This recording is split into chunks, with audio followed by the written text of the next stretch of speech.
Hey everybody, welcome to the Creativity Cave, and I'm so excited to share with you some really awesome tips on spritzing your cards. I love spritzing. If you've watched very many of my videos, you know that's true. And I'm really excited to share with you how easy it is and a couple tips to help you along the way while we make this, I think, pretty adorable card. So what I'm going to do, first of all, is I'm using the stamp set Happy Celebrations. This is one of the stamp sets on our retiring list. It also has two coordinating embossing folders that coordinate with it. So the two embossing folders are this one that says Happy and this one that says Celebrate. And I have to show you something just so you guys know that cards don't always come easy to me. I started with the same color combination that I'm using on this card. Here it is. And let's just say I think this is ugly. I know you guys are probably going to tell me you like it, but I don't like this at all. But I wanted to show you this because it's got the embossing folder, and how this stamp set works is that it's got these solid images that are designed to be stamped right over the top of the embossing. So it's kind of fun. It's sort of a negative thing, you know, like not negative bad, but negative as in the negative, the depressed part is, well, whatever, you get it. All right, so let me show you how the card comes together, because actually the point of this card is to show you my tips and tricks for spritzing. Okay, so first of all, I'm going to start with my Berry Burst card base. And then I'm going to show you, or then I've cut a piece of basic black and Whisper White. The Whisper White is 3 3/4 by 5, and the basic black is 3 7/8 by 5 1/8. Now, if you can't remember all that, don't worry. All the details will be on my blog post. There's a link to that right here in the description of this video. And also, don't forget to click on the little subscribe button, because then you can see all my awesome videos every time. So, okay. I'm also going to grab a little piece of paper to protect my work surface, because we are spritzing. Spritzing can be messy, and so just bear with me. Now, one of the things that I love about spritzing is I use black as my primary spritzing color most of the time. I love black because it adds a lot of punch to a card. It's really fun, and of course, I love using black with the oh my gosh, brain cramp, lemon lime twist. I wanted to say Tranquil Tide, and I knew that was not right, but it was on the tip of my tongue. Okay, so let's start out by creating our little background. Again, I'm going to stamp these two solid circles that are from this Happy Celebration stamp set. I mentioned it's being retired, and it is. I think this is a really good stamp set. No worries, we'll cover that up. And I highly recommend getting it, because there's nothing really like it in the catalog that replaces it. And I definitely recommend getting those two embossing folders that go with it, because they're so fun. All right, now I stamped the circles kind of all over my background to create kind of a polka dot. Then I'm going to take the smaller circle. I'm going to stamp off the first layer of ink and then stamp that second layer of ink all over. And you can see we're going to cover that circle up so nobody even knew. Notice that I am both going off the edge of my cardstock as well as overlapping some of the other polka dots that I've been stamping. And I'm just kind of going all over the place. Oops, that was a little bit more full strength than I meant. But the beauty is that it doesn't really matter. Oh, that's another full strength one. Sheesh. Sometimes talking and stamping is really too much. It's really not an issue when the camera's not rolling, but when it is, like, all your brain power kind of turns off. I'm telling you, there's nothing quite like it. Okay, so I think that's pretty good. Next, I'm going to take my Celebrate stamp, and I'm going to ink this up in black ink and stamp this down. I love putting black with this lemon lime twist. It's just such a fun, happy, striking color combination, and I do really like it.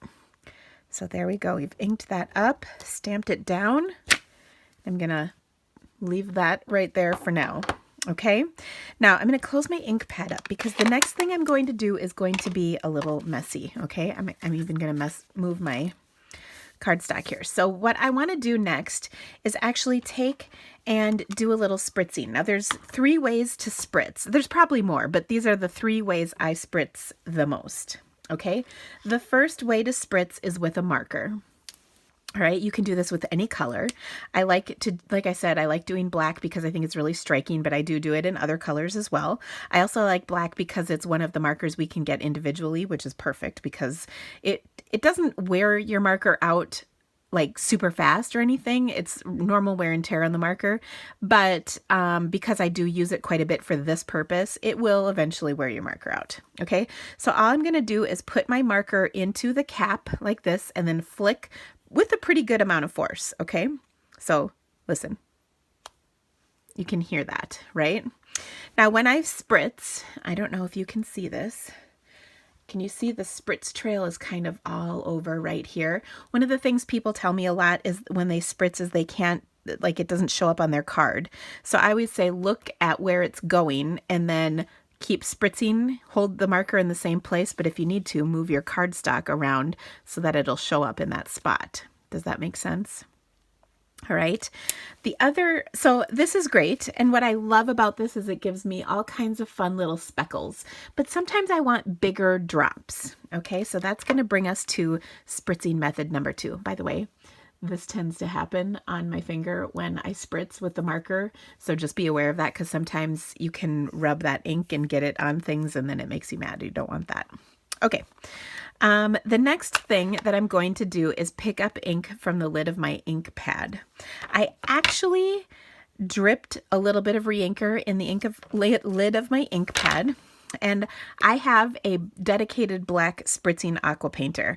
Now, I didn't set out to do this, but what I did was, I know I wanted to use this. This is permanent black ink, so I knew it was going to stain my aqua painter. You can see it is pretty well stained, and I cleaned this off pretty well before I picked it up to use this time. And what I did was I took kind of my old, kind of crappy aqua painter. Aqua painters have been around with Stampin' Up! For many, many years, probably more than 10 or 12 years. So this is one of my original aqua painters. It's seen its prime time, so it's kind of a dying aqua painter, okay? You can also use a paintbrush for this. In fact, a crappy paintbrush would be a good idea because, again, you can see this is probably never going to be a clean white aqua painter ever again, so I would never want to color with this, but because it's an older one, I'm not so worried about this fact that it's not going to work great anymore. Okay, but what I am going to do is, first of all, I want to squeeze my aqua painter so you can see there's some water. Oops, water coming. Do you see that bubble of water right there? It's going to drip. You don't want to do that on your paper. But what I want to do is make sure that this is like really wet, like soppy wet. There's a good amount of water in here. So you can see it's really drippy wet. Okay. And then I also want to take and pick up some of that re-inker that I have in my lid of my ink pad. And then I need something to smack it against. This can be anything, another pen, whatever. All right, so I'm going to take my drippy wet aqua painter with my ink, and then I'm going to tap lightly. Now you want to do a much lighter tap than what we did with the marker before. So just give it a nice light tap, and then you'll kind of see how strong it's coming out. So now I'm going to tap a little harder. Okay. And now I'm going to give it a little bit of a squeeze because it's not coming out. I'm hoping for bigger globs. There we go. Now it's a little better. I'm worried I'm going to get like a giant dot. This is something, oh, and P.S. I see tons of spritzes right here. Okay, so I'm going to hold my cardstock down here and I'm going to tap it in the same spot. And look at that.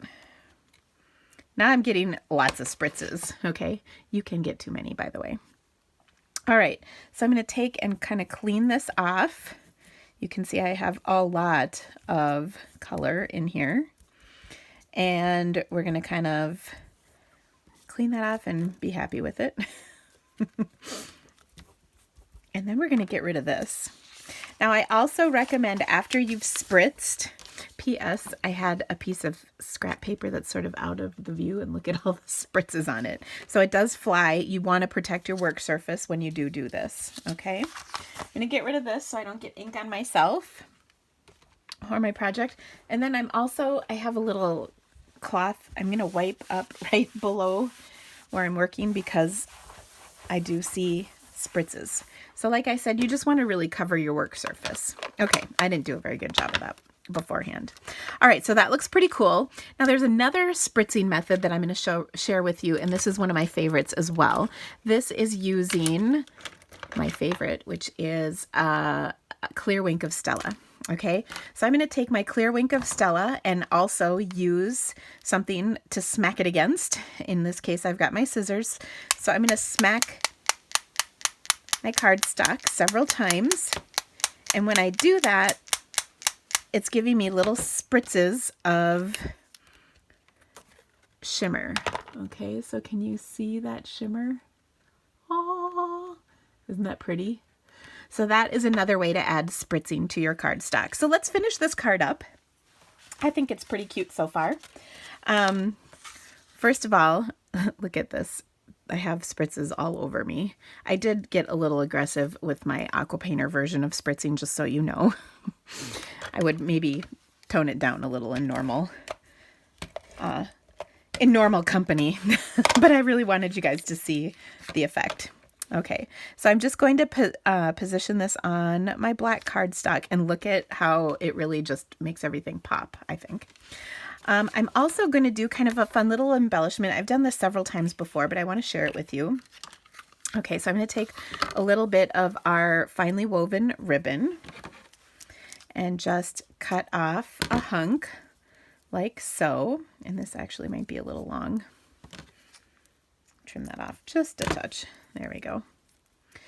All right, so I've kind of folded this in half. I'm going to hold on to that. And then I'm also taking some of our black sequin, mini sequin trim, and I'm just going to wrap this around and form 2 like rings of it, like that. Okay. And then I'll trim that. And then I'm going to take this along with this ribbon. I'm going to position the 2 together and I'm going to staple it to my card. And like I said, I've done this a few times. And what I love is bringing in this kind of contrasting color is really cute. Now what I'm going to do is staple this together. You can use any stapler. I've got the Stampin' Up! Mini stapler. It's actually retired now, but it will work well.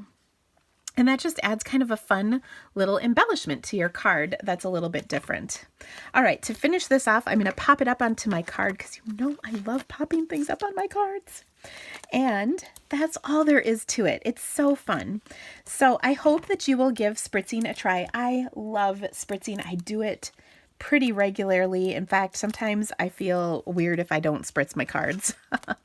And I hope that you will love the look that it gives and you'll enjoy doing this on your projects as well. Thanks, guys. Happy stamping. By the way, if you need to order anything, will you shop my online store? I would so appreciate your business. I have a great VIP rewards program I'd love to welcome you to. You can see all the details by clicking the links in the video, as well as links to my online store for the products that I used. Thanks, guys. Bye.